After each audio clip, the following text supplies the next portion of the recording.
이번에 오랜만에 뉴욕에 갔더니 길을 걸어가는데 여기저기서 약간 더덕과 커피를 함께 태우면 날 법한 그런 냄새가 많이 나는 거예요.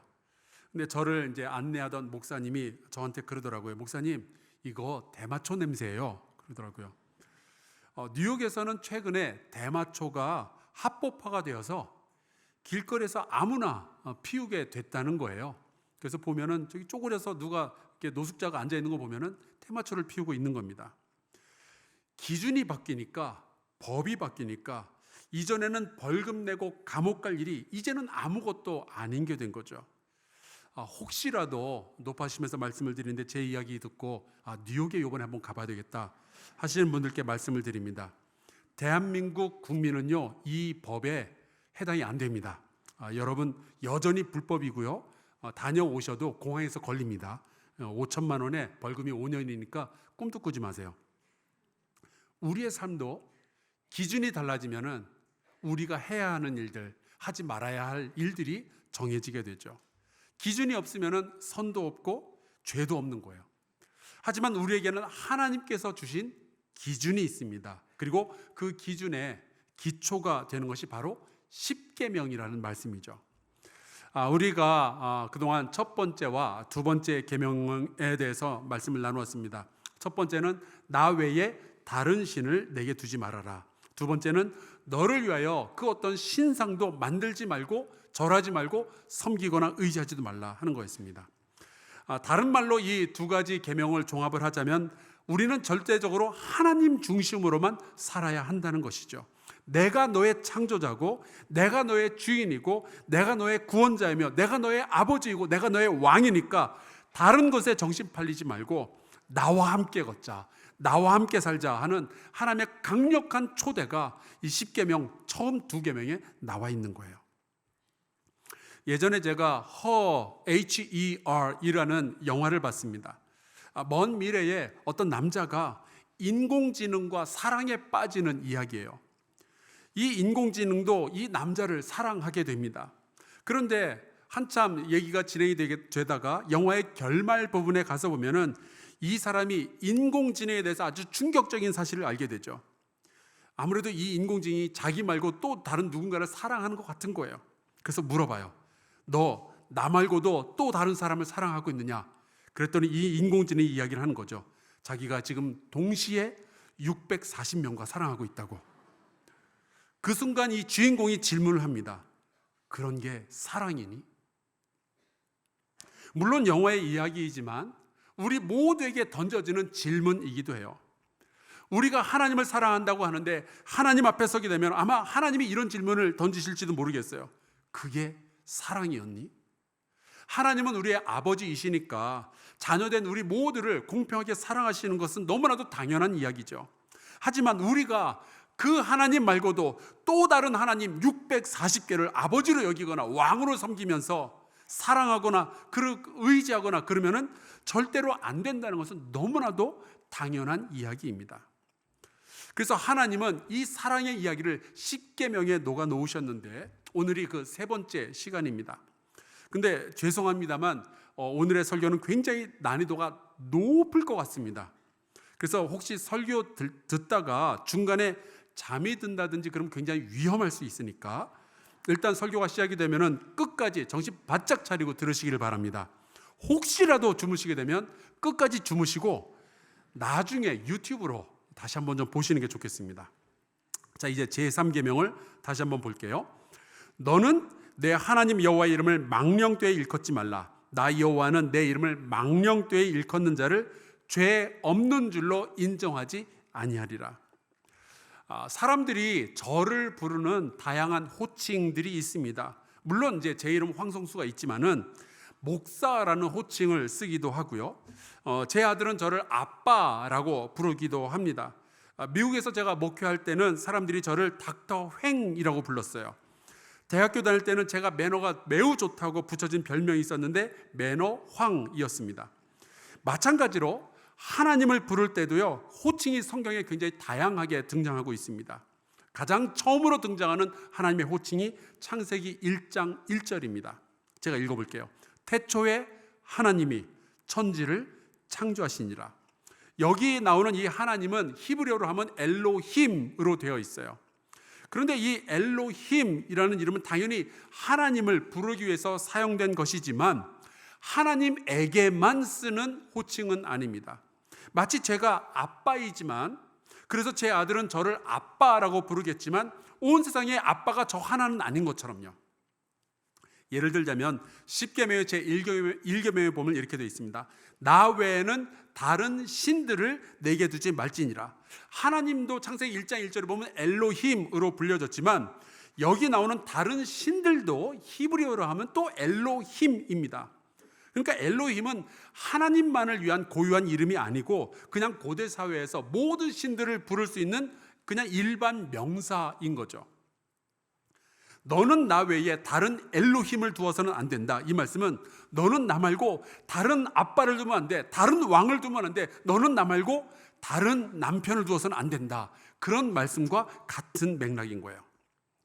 그런데 여러분, 제 아들이 저를 아빠라고 부르지만 저에게는 찬란하고 영광스러운 제 이름이 있지 않습니까? 황성수라고.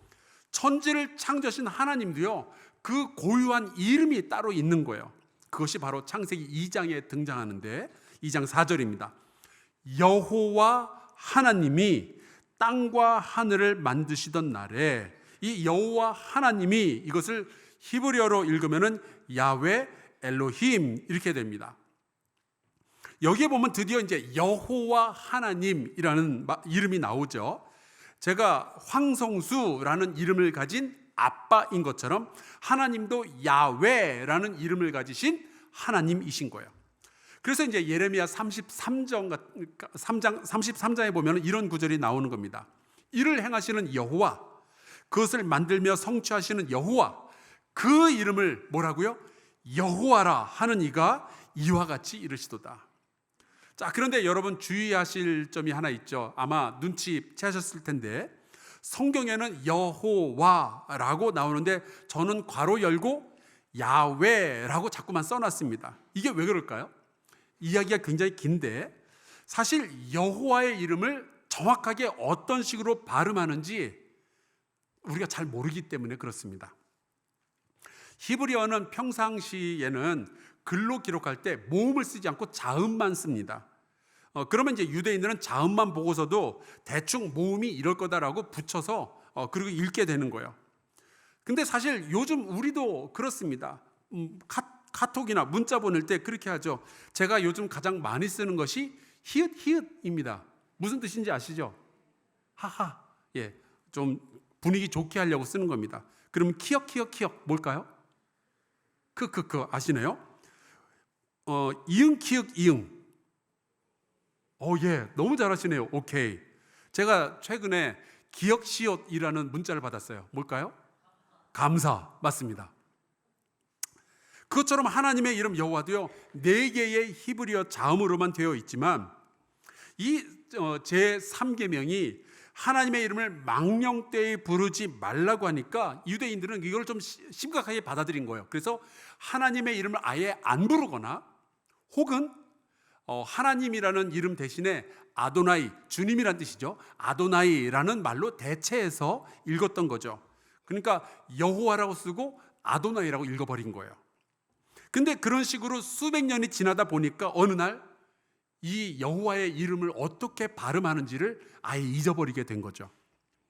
결국 이제 후대 유대인 학자들이 히브리어 성경을 이제 모음까지 일일이 다 붙여서 다시 쓰는 일이 있었는데 여호와의 이름이 드디어 문제가 됐어요. 발음을 잃어버렸으니까.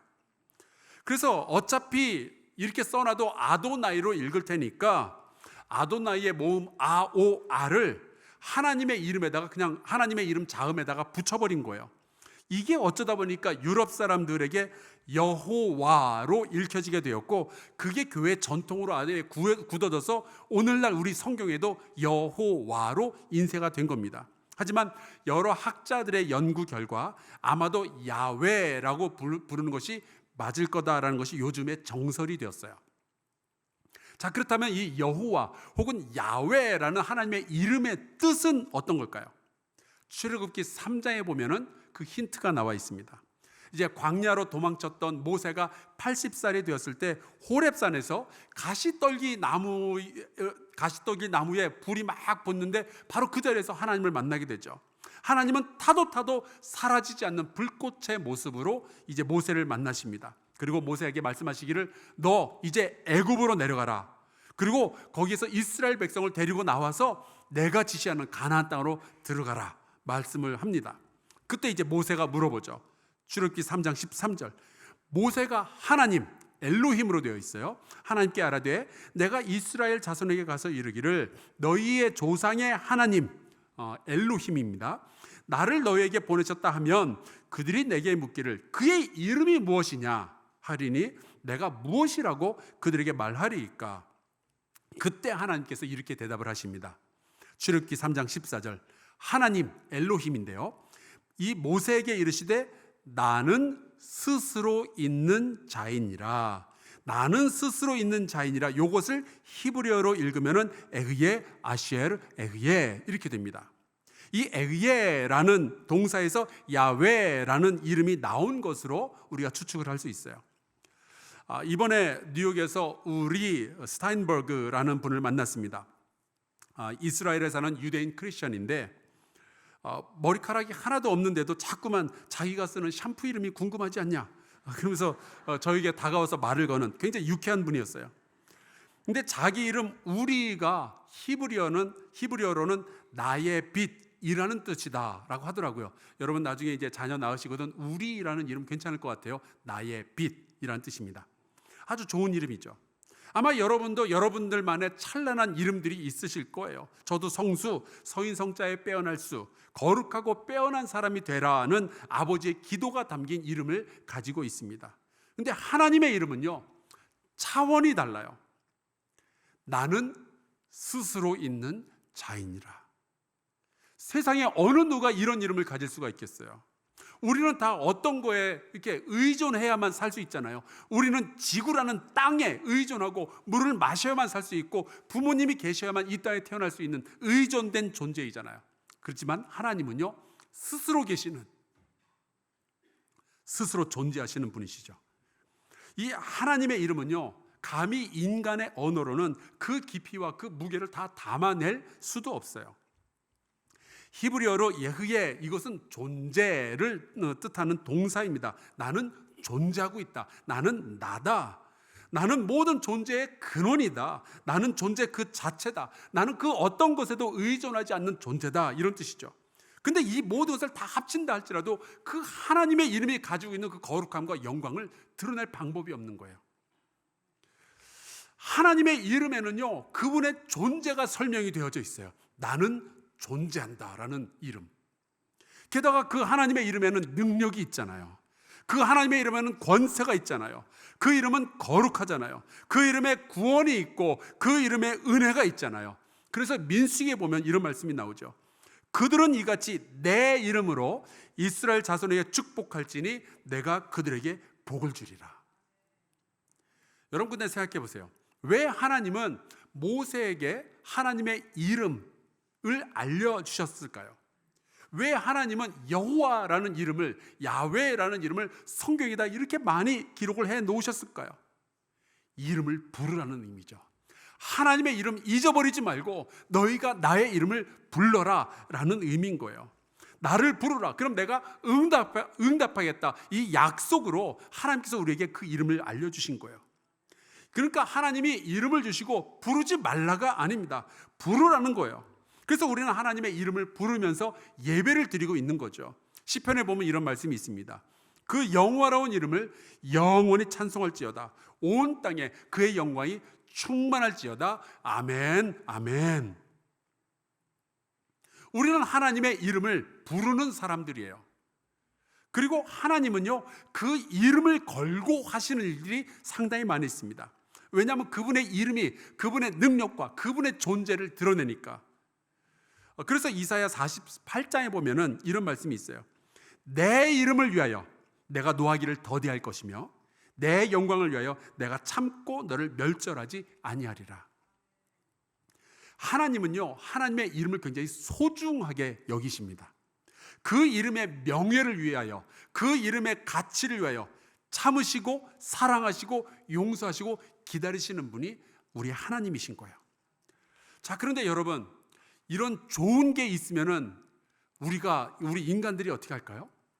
여러분, 한국 사람들이 잘하는 게 있죠. 좋은 게 있으면 씨를 말리는, 뱀이 좋다 그러면 뱀을 잡아먹고, 군뱅이가 좋다 그러면 군뱅이 잡아먹고, 우리가 막 여기저기서 그렇게 해서 씨를 말리는 일들이 있잖아요.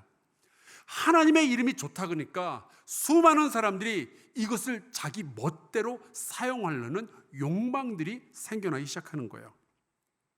다들 자기 욕심을 위해서 하나님의 이름, 그 좋은 이름을 여기다 쓰고 저기다 쓰고 하려는 거죠. 근데 하나님은 절대로 그래서는 안 된다라고 말씀하시는 거예요. 하나님은 그렇게 여기저기에서 우리의 필요에 따라서 하나님의 이름을 썼다 말았다 그럴 뿐이 아니시니까. 그래서 에스겔 39장에 보면 이런 말씀이 나와요.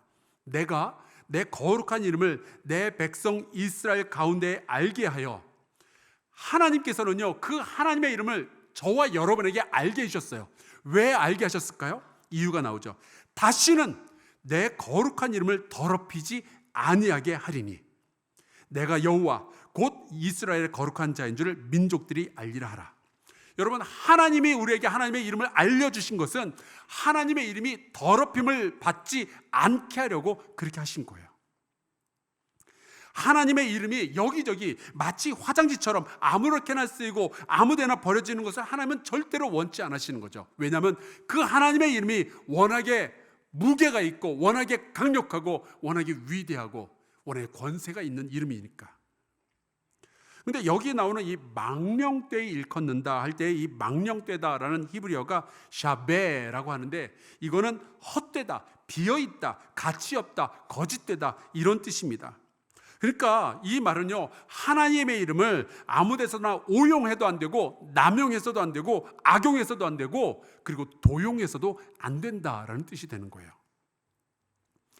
그런데 이 제3계명에 보면은 굉장히 좀 독특한 말씀이 붙어 있습니다. 다른 1, 2, 그 다음에 4, 5, 6, 7, 8, 9, 10에는 이런 게 붙어 있지 않는데 이렇게 돼 있어요. 하나님의 이름을 망령되이 부르는 자를 죄 없는 줄로 인정하지 아니하리라. 여러분, 이 말씀이 왜 붙었는지 아세요? 우리가 하나님의 이름을 망령되이 일컫는 것을 죄라고 잘 못 느껴서 그래요. 이게 죄인 줄 모르고 그냥 이 일을 저지르는 사람들이 굉장히 많이 있는 거죠. 그래서 로마서에 보면 사도 바울이 유대인들에게 하는 이야기가 있습니다. 기록된 바와 같이 하나님의 이름이 너희 때문에 이방인 중에서 모독을 받는도다. 유대인들은요, 자기들 때문에 하나님의 이름이 모독받고 있다는 생각 해본 적도 없어요. 왜냐하면 자기들은 신실하다고 생각을 했거든요.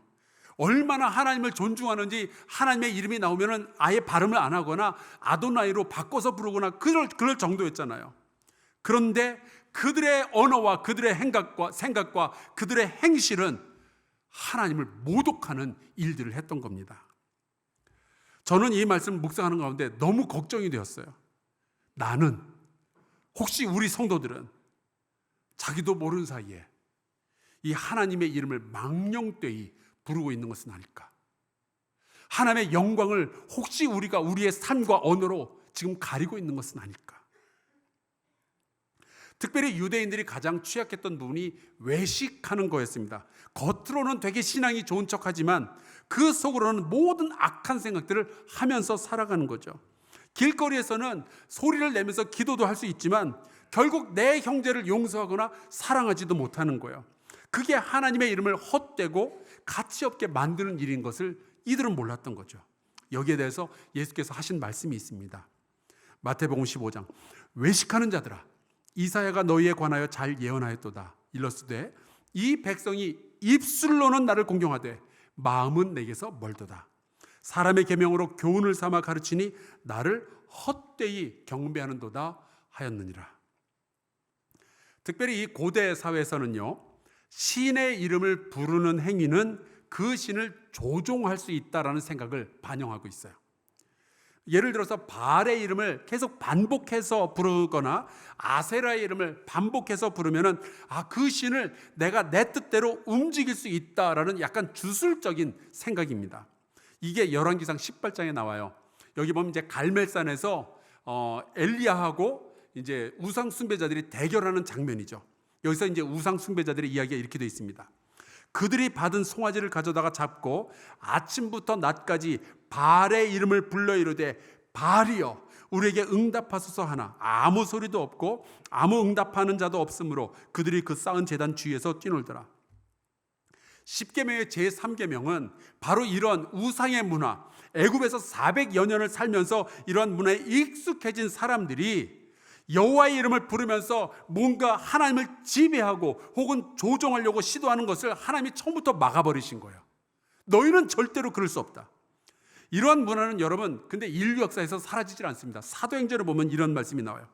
이제 사도 바울이 예수님의 이름으로 병자들을 고치고 그러니까 어떤 사람들이 예수의 이름을 부르면 뭔가 마법 같은 일들이 벌어지는구나 그렇게 생각을 한 거죠.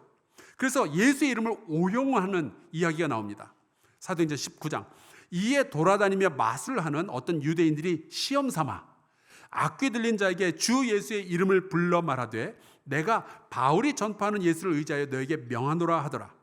물론 이 일 때문에 예수의 이름을 시험 삼아 불렀던 사람들이 망신을 당하게 되죠. 악귀들이 그러는 거예요. 내가 예수도 알고 바울도 아는데 너는 누구냐? 그러면서 덤벼들어가지고 이 사람들이 옷을 홀랑 벗고 도망쳤다라는 기록이 있습니다. 여러분 하나님의 이름을 망령되이 일컫지 말라라는 말씀은 하나님을 멋대로 지배하려고 시도하지 말라라는 뜻이에요.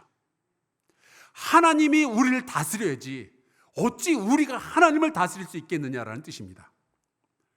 또 때로는 하나님의 이름을 악용하는 경우들도 있습니다. 고고학자들이 역사를 연구하다가 굉장히 재밌는 사실을 발견했는데요. 고대 사회에서 신의 이름을 불러가며 누군가를 저주하는 문서들이 굉장히 많이 있습니다. 놀라운 것은 신의 이름을 부르면서 누군가를 축복하는 문서는 거의 없어요. 우리 사람들이 얼마나 악한 줄 알겠죠. 신의 이름이 발견되면 신의 이름을 알고 있으면 그걸 가지고 악한 일에 쓰려고 수많은 사람들이 시도를 했던 거예요. 그거를 하나님은 처음부터 차단을 하신 겁니다. 내 이름은 그런 데 쓰일 정도로 가벼운 것이 아니다 말씀하시는 거죠. 또 하나님의 이름을 잘못된 일에 도용하는 경우들도 있습니다. 가끔 그런 분들이 있어요. 기독교인이라면서 내가 어디 교회 다니고 있다면서 내가 직분이 뭐라고 한다면서 접근을 해서 신뢰를 얻은 다음에 사기를 치거나 물건을 비싸게 팔아먹는 그런 일들이 있죠. 또 하나님의 이름으로 사람들을 선동해서 정치하려는 목사들도 있어요. 여러분 이게 다 10계명의 제3계명을 어기는 일들입니다. 제3계명은 하나님을 나의 불만을 해소하고 나의 분노를 쏟아놓거나 혹은 나의 욕망을 충족시킬 수단으로 전락시켜서는 절대로 안 된다는 뜻이에요. 그건 분명히 죄입니다. 여러분 우리는 하나님의 이름을 아름답고 올바른 일에 쓸 수 있게 되기를 주의 이름으로 축원합니다. 올바른 사용의 예를 한번 들어볼까요? 시편 118편에 나오죠. 여호와의 이름으로 오는 자가 복이 있으며 여호와의 이름으로 오는 자가 누구일까요? 바로 여러분들입니다. 오늘 예배드리러 하나님께 예배드리러 이 자리에 오셨잖아요. 여러분들에게 복이 있는 줄로 믿습니다. 우리가 여호와의 집에서 너희를 축복하였도다. 여러분 우리가 하나님의 이름을 부를 수 있죠. 기도할 때 부르고 예배할 때 부르죠. 여호와든 야훼이든 하나님이든 주님이든 우리가 그 하나님을 부르게 됩니다. 그리고 하나님은요 우리가 하나님의 이름을 부르는 것을 기다리고 계셔요. 너희가 나를 부르면 내가 너에게 응답하겠다 약속해 주셨잖아요. 그런데 우리가 하나님을 부를 때에는 하나님을 이용해 먹으려는 태도나 하나님을 조종하려는 의도가 아니라 하나님을 신뢰하고 하나님을 의지하고 하나님을 찬양하는 의도, 그 태도를 가지고 하나님을 불러야 마땅한 겁니다. 더 나아가서 하나님의 이름을 망령되이 일컫지 말라라는 말씀은 하나님의 이름을 거룩하게 여겨야 된다라는 말씀이 되기도 해요. 하나님의 이름을 영화롭게 해야 된다. 너의 생각과 너의 언어와 너의 삶을 통하여서. 그래서 예수님께서 주기도문을 가르쳐 주실 때에 하늘에 계신 우리 아버지여 이름이 거룩히 여김을 받으시옵소서라고 기도하라 말씀을 하시는 거죠. 하나님의 이름을 망령되이 부르지 말라라는 말씀은 하나님의 이름이 우리의 삶에서 마땅히 받아야 할 그 무게와 그 존중을 받게 하옵소서라는 이야기가 되는 거예요.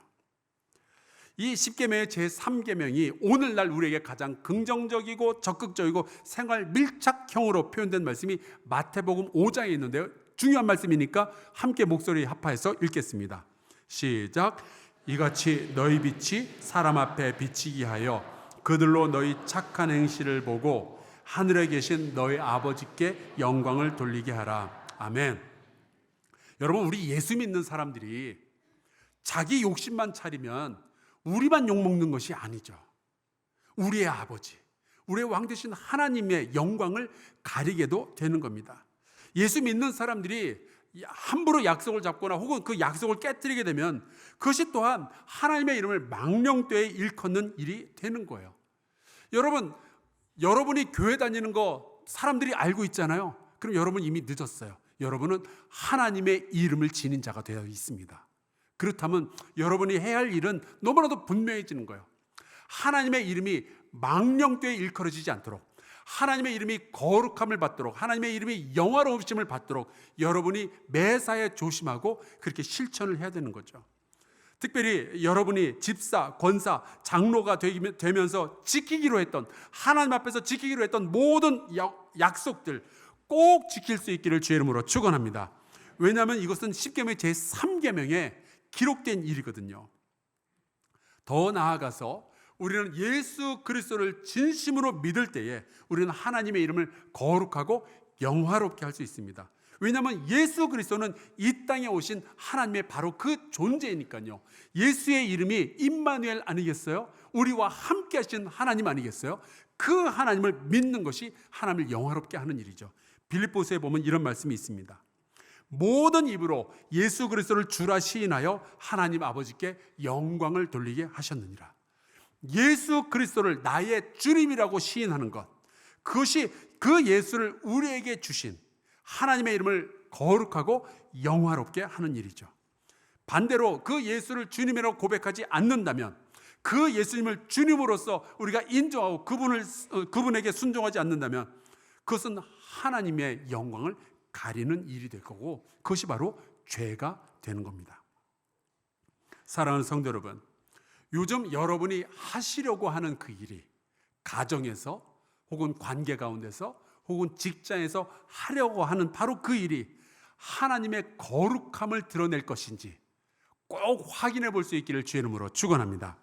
여러분이 계획하고 있는 바로 그 일이 예수 그리스도를 나의 주님이라고 시인하는 일이 될 것인지 꼭 분별해 보시기를 주의 이름으로 축원합니다.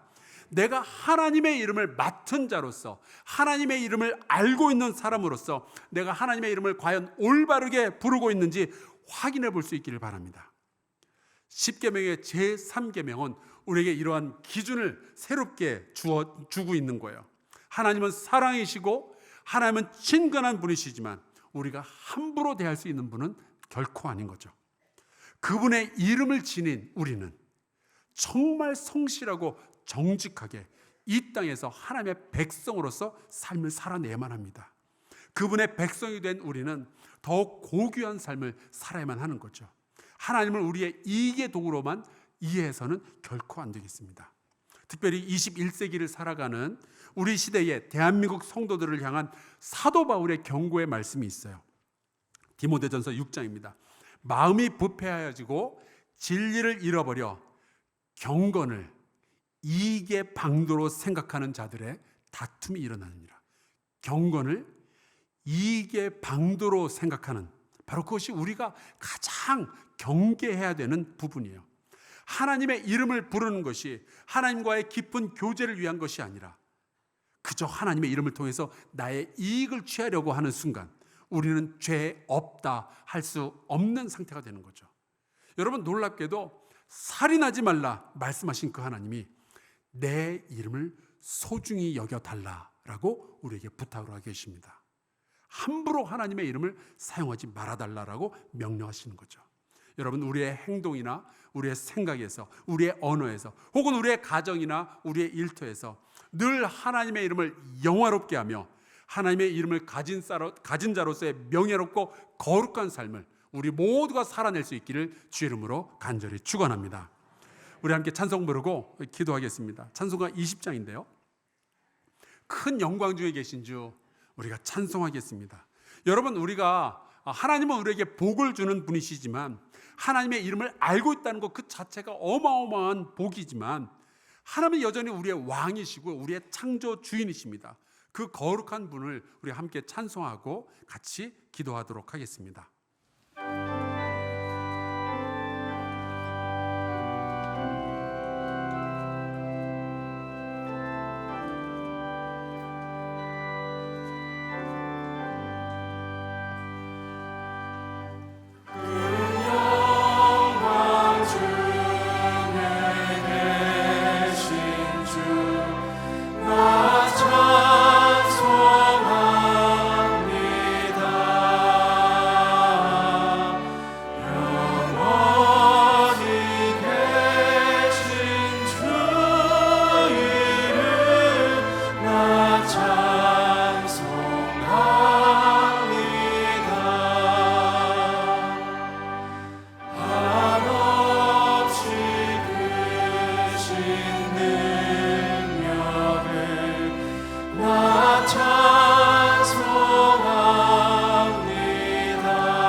같이 통성으로 기도합시다. 우리의 삶을 통하여 하나님의 이름이 가진 그 거룩함과 영광을 드러내게 하여 주시옵소서. 더 정직하고 더 성실한 삶을 살게 하여 주시옵소서. 하나님의 이름을 가진 사람답게 살게 하여 주시옵소서. 우리 함께 통성으로 기도하겠습니다. 아버지, 주님께 영광을 올려드립니다. 하나님께서 우리에게 그 이름을 맡기신 것은 하나님의 이름이 더럽힘을 받지 않기 위함이었는데, 하나님, 우리도 알지 못하는 사이에 하나님의 이름을 망령되이 일컫고 있다면, 하나님의 거룩함을, 하나님의 영광을 우리가 가리고 있다면, 아버지, 우리가 회개합니다. 하나님, 우리의 생각과 언어, 우리의 삶을 통해서 하나님께서 영광 받으시기를 간절히 소원하고 원합니다. 특별히 여호와 하나님 아버지, 이 시대에 경건을 일개독으로 사용하는 이들, 하나님, 우리의 신앙이 그저 나에게 유익을 취하는 도구로만 사용되는 일이 있다면 아버지 용서하여 주시옵시고 우리가 온전히 주님만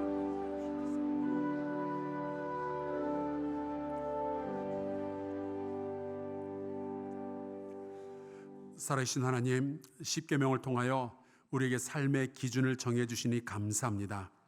오늘 하나님의 이름이 가진 그 거룩함과 그 무게와 그 영광을 인정합니다. 하나님의 이름을 가진 자로서 우리가 더 온전한 삶을 살도록 주님, 우리의 영혼을 깨워 주시옵소서. 경쟁에서 이기고 이익을 취하기 위하여서 죄인 줄도 모르고 하나님의 이름을 사용했던 모든 죄를 용서하여 주옵시고, 이제 하나님의 이름을 소중히 여기며 명예로운 삶을 살게 하여 주시옵소서. 예수 그리스도의 이름으로 기도하옵나이다. 아멘.